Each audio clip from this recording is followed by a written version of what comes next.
everybody, welcome back to round 2 of our Star City Games Invitational Qualifier from Lost Legion Games and Comics in South Charleston, West Virginia. We're right into our round 2 feature match, featuring on the right Michael Robinson, the winner of our Customer Appreciation Day Standard Win-A-Box tournament, netting himself a cool box of Modern Masters. He was playing a Junk Aristocrats that day. This week he is playing Human Aristocrats, which is a red, white, and black deck, which has the same kind of sack token and engine in it as the other Aristocrats deck, but is also playing the Zathrid Necromancer to take advantage of all the humans in his list. His opponent is Michael Stewart, who is playing a blue-white control list, just blue and white, more of a classic build of the archetype as opposed to the American decks, playing the full package of Sphinx's Revelations. And his win conditions, Mutavaults and Haunted Plate Mails. So it should be interesting to see the classic battle of aggro versus control. Michael stocking himself for a turn 1 champion of the parish, following up with a Blood Artist and then a Doomed Traveler. And Michael desperately digging for some kind of answer to the situation on board. I think I see a Supreme Verdict in his hand. He's just looking for his to survive until his 4th turn so that he can clear the board. Of course, with the Blood Artist in play, that's not going to be nearly as lucrative as it would otherwise.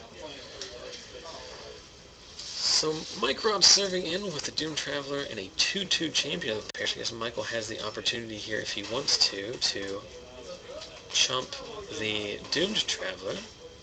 Looks like we're going to Azorius Charm the champion instead, probably a much better play. So we're going to put the champion back on top.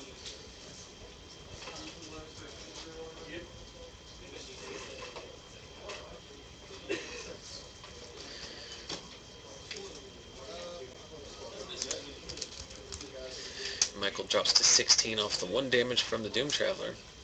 So we see a 4th land. He's going to have to shock himself. Oh no, he does have a Galosha Fortress. Oh, and I don't think it was a Supreme Verdict. I believe it was a Sphinx's Revelation. So Michael's sitting on a Sphinx's Revelation, a Rewind. And I can't make out what the other non-land card is in his hand.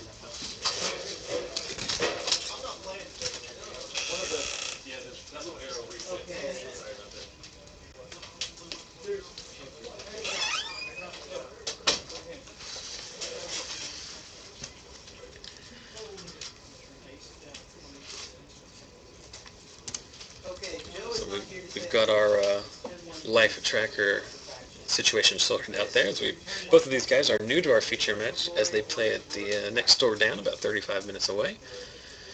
So we appreciate them willing to play under our feature match camera. So Michael just passing back on his 5th land here. And then Michael having recast his champion of the parish and serving in with the Doom Traveler. So we're animating a Mutavault here.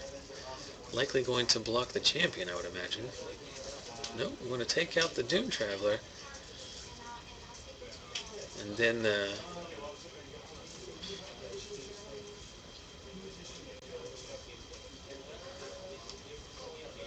Mike is going to slip the Mutavault with non-morbid, so it will the Doom Traveler will trade, in fact, with the Mutavault. He's going to get a Spirit token off the Doom Traveler for his efforts, and move up to 18 off of Blood Artist triggers. So Mike Robb in a pretty good spot here, despite not having found his 3rd land until just now, as he lands a Blood Crypt. Looks like we might have a sleeve issue here. And we're going to sort out, as the Warhammer players outside are getting a little raucous.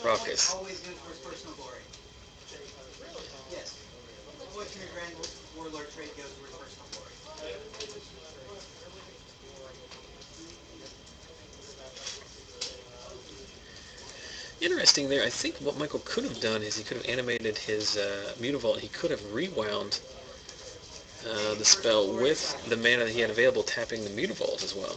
but either not seeing that play or choosing not to do that. It's going to drop to 10 off of these attacks, and there's a Zathered Necromancer, which is more than likely not going to resolve.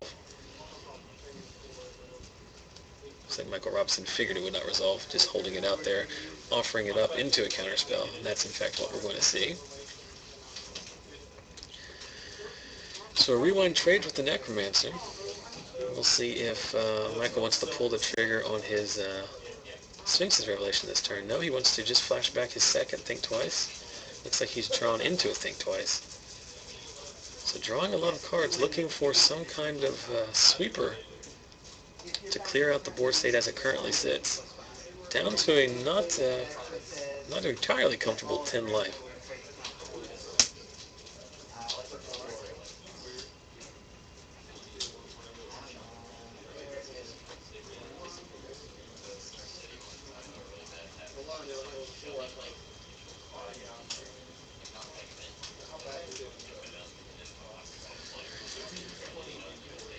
Again, apologize for the glare, but we see another Doomed Traveler. Michael deciding what he wants to do with that. So we're going to see a Syncopate for 3 take out the Doomed Traveler, which is relevant. I mean, obviously you're not wanting to trade your counterspells with things like Doomed Traveler, but at this situation, should Michael find a Supreme Verdict, of which he's playing 3 in his main deck, he'll want to be able to trade with Michael's entire board, not leaving an extra creature around. And here we see Lightning Mauler, which is one of the tech cards that Michael talked about in round 1, which the main thing it allows is for the Skursdag High Priest to come into play immediately,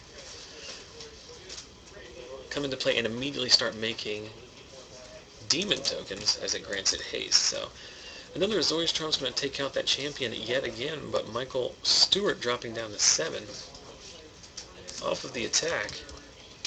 Finds another Mutavault so he can at least cloud the board a little bit. He also has Sphinx's Revelation still in his hand. At this point, it's good for 4.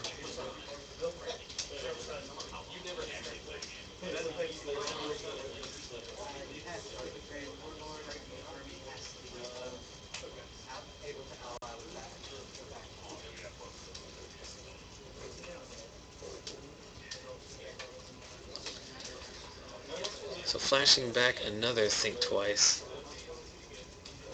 as Michael Stewart is playing 2 Terminus in his main deck as well. And there is another Champion of Perish. In fact, it's the same Champion of Perish that we saw in turn 1. His 2 Azorius Charms have sent it to the top of Michael Robinson's library.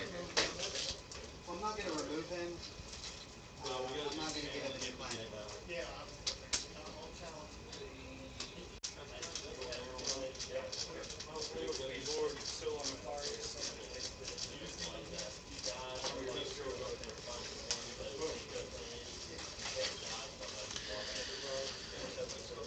So the control deck trying to figure out what he wants to do at this point. Down to 4 life.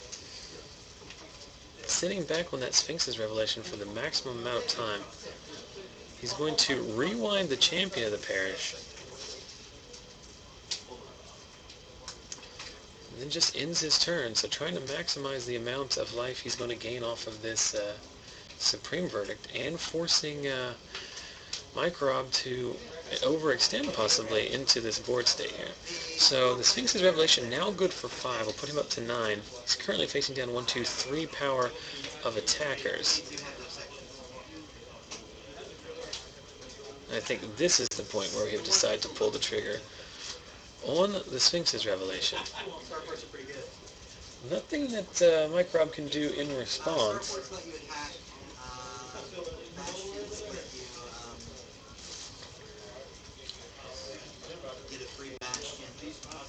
So the blue-white deck going to go back up to 9 life and draw 5 cards. I believe he chained into another Sphinx's Revelation.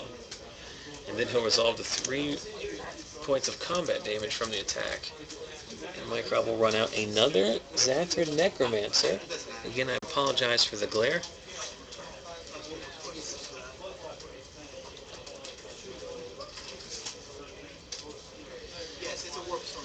So a ton of business in Michael Stewart's hand. You might have noticed one copy of a card that I'm very surprised to see in this build, uh, as Michael Stewart is playing 4 copies of Spell Blast, the X-Spell counter that I remember piloting first back in 1994 when I started playing Magic, recently reprinted in Magic 2014 and finding its way into Michael's deck. So are we going to Verdict here, or are we going to play a Plate Mail? A Verdict here will drop Michael Stewart to 2, in which case he is potentially dead to burn spells.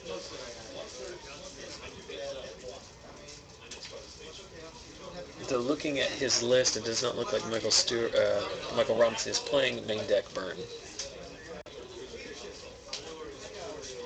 So discarding at end of turn. I think we have an upkeep here. Oh no, we don't. We just have Michael sorting his lands. His nice Beta Islands. I'm going to have to give him some props for OG basic lands.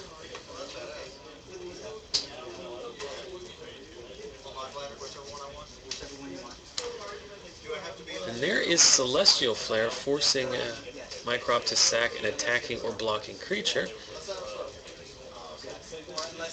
So it looks like in this spot he probably would sack the Lightning Mauler, so he will get a 2/2 zombie from the Necromancer. Now he's just going to sack the Spirit Token, still serve in for 4.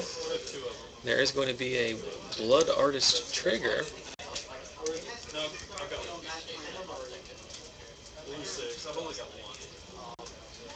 Is Michael Stewart willing to drop to 1?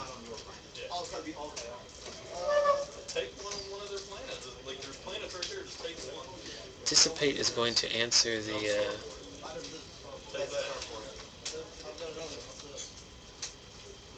looks like a power station. I can't remember. Power station, you +1 to go first.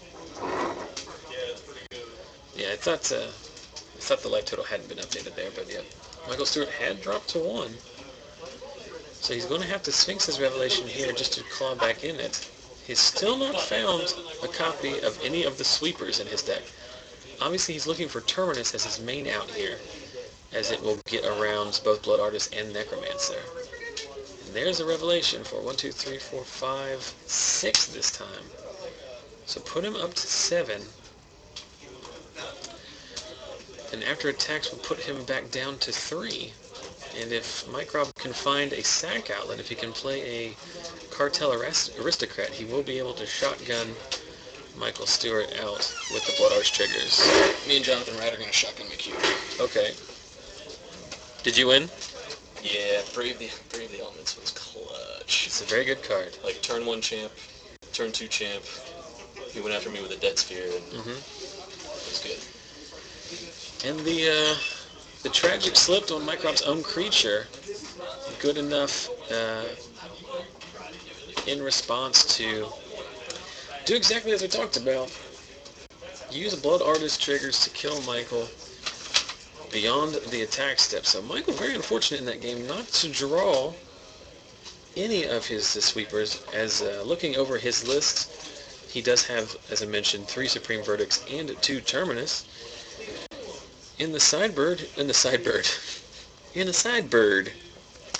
he has an additional copy of each of those, along with 2 Ratchet Bombs and a Detention Sphere and an O-Ring, likely going to bring in the Detention Sphere and the Terminus, probably, and the 2 Ratchet Bombs as well. Likely going to take out cards like Spell Blast.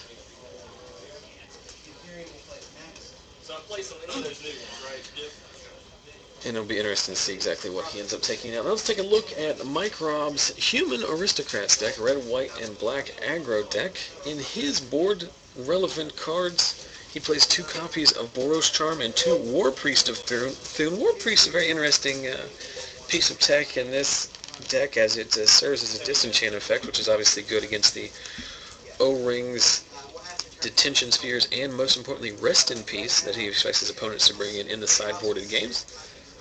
But also having synergy with Champion of the Parish and Zathra Necromancer. He also has a copy of Obsidet Ghost Counts on the sideboard. That will obviously come in, as well as some number of Duress and Appetite for Brains. He does have access to 2 of each. Just a reminder, everybody, where we stand in the tournament. This is round 2 of 5 rounds of Swiss. Both of these players lost their round 1 matchup, but they are more than there are plenty still alive in this tournament, as 4-1 is definitely good enough to make it into the top 8. And we will be broadcasting both the 5 rounds of Swiss and the top 8 up until the point where these guys decide they don't want to play anymore.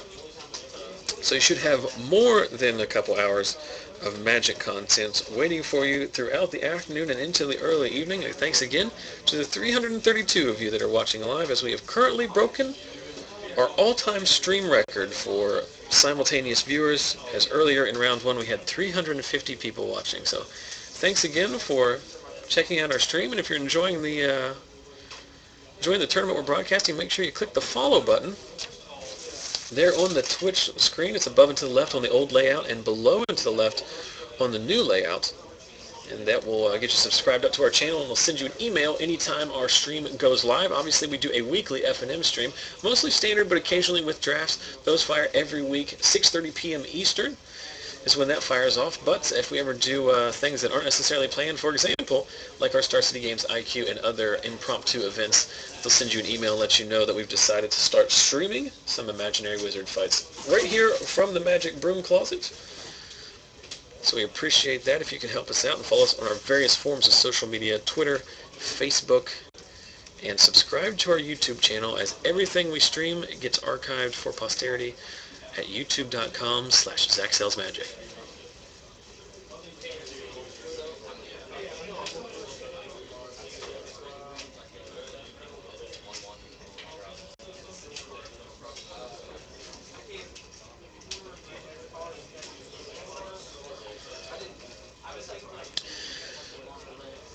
So Mike Robb starts off with a turn 1 Champion of the Parish, obviously the best spot his deck can be in, not being on the play, not nearly as good, as he is susceptible to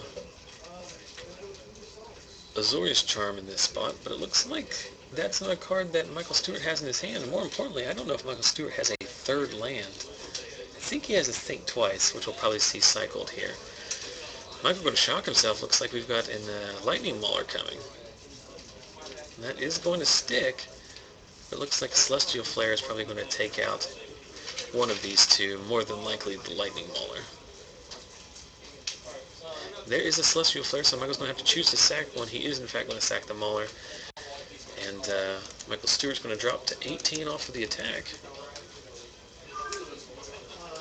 No, 16 off the attack, forgetting that Michael had to play a Hallowed Fountain untapped in order to get there. Well, he rips a Glacial Fortress off the top, so this game a lot better off here. I imagine he's just going to sit back and Dissipate. And that's, in fact, what he chooses to do. Also has Think Twice in hand, so he can use his mana effectively, should Mike not add a threat to the board. Here is a Cartel Aristocrat. Probably going to meet a Dissipate, I would imagine. I guess theoretically you could play around it, but he's going to choose to let it resolve.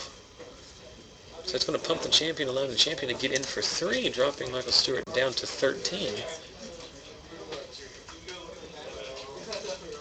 Excuse me. In a turn, Michael is going to draw a card. I guess Michael hoping to draw a 4th land here and Supreme Verdict both of these away. And there is the island, so that's probably what we're going to see here, is a Verdict to reset the board. So Michael living on the razor's edge a little bit here.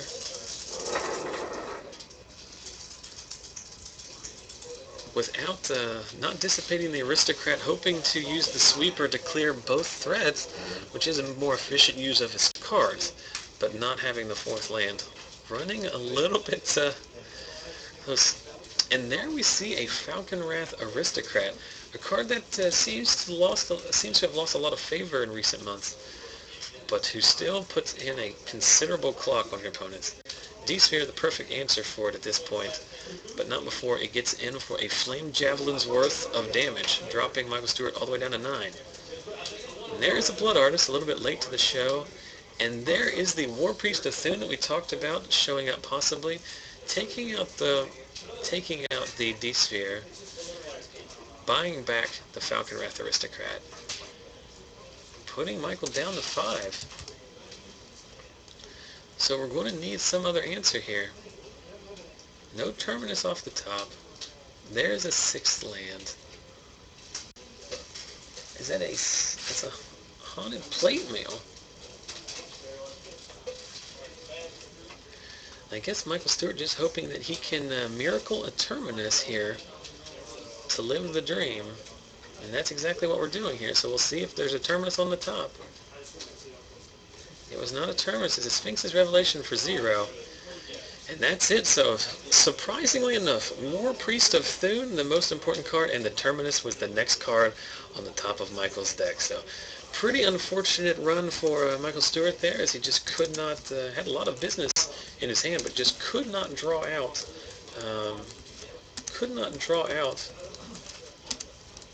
the game long enough, with Falcon Wrath Aristocrat really putting a lot of tempo onto the board.